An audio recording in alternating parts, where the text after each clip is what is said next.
Je vous parlais de l'Observatoire national de la délinquance et des réponses pénales qui vous dit que vous avez moins de 4% des enfants victimes de violences sexuelles qui déposent plainte. C'est un chiffre qui a été donné en 2019 et c'est important parce que c'est un chiffre qui émane donc directement d'une autorité indépendante sous la tutelle, je dirais, du ministère de la Justice. Élargir l'expression de tous les intervenants. Évidemment, il faut avoir la fibre.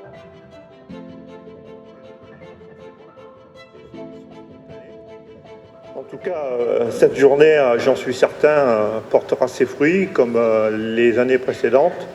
Et ensemble, eh bien, écoutez, j'espère qu'on apporte notre contribution aux plus jeunes et plus largement à la société. Je vous remercie infiniment de votre présence aussi nourrie et je vous souhaite la meilleure journée des chances qui puisse être, en vous exprimant encore une fois ma très vive reconnaissance et merci de m'avoir écouté.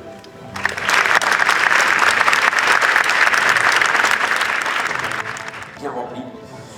N'oublions pas que ce sont des professions, monsieur le Président le disait, très sollicitées, en manque parfois de moyens.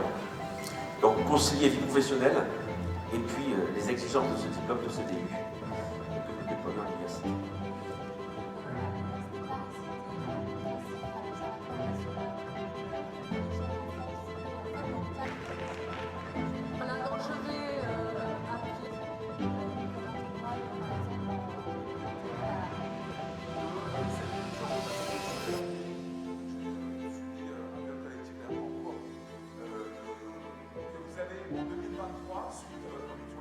Si on se dit que l'enfant est un sujet de droit en tant que tel, qu'il n'appartient pas à, même s'il y a des questions effectivement de responsabilité, etc., et notamment au niveau de l'éducation, différentes choses qui peuvent se poser, un enfant est un sujet de droit. Et on voit bien que l'opposition qu'il y a sur l'éducation à la vie affective, relationnelle et sexuelle, la fameuse EVARS, mais j'évite de le dire parce que dès qu'on utilise des sigles, on oublie des acronymes, pardon, on ne sait plus de quoi on parle. Vous remarquez les personnes qui sont dans l'opposition à l'éducation à la vie affective, relationnelle et sexuelle, qu'est-ce qu'elles vous disent?